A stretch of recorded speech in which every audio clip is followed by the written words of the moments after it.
In this video, we describe a method for measuring the feeding behavior in Hydra in response to reduced form of glutathione.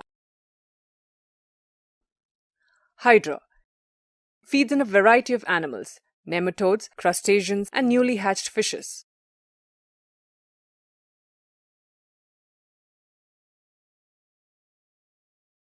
On the outer layer of this two-cell layered animal, there are specialized cells called nematocytes. Nematocytes have triggers which, when activated by the movement of prey in the surrounding fluid, causes the discharge of the stinging threads. The stinging threads are inserted into the prey. The injured prey releases glutathione. Hydra has a chemosensation for detecting the glutathione in surrounding liquid. This triggers a feeding behavior involving its nervous system.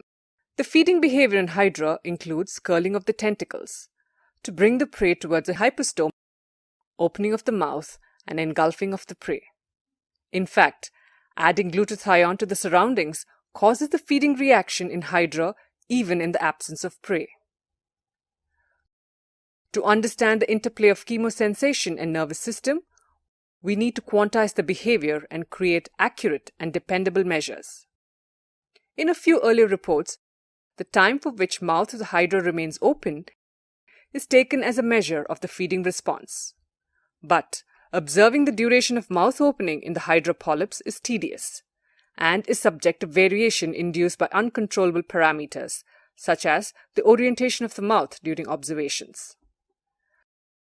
Another method of quantification of the behavior is based on the number of Hydra in a population showing the feeding response.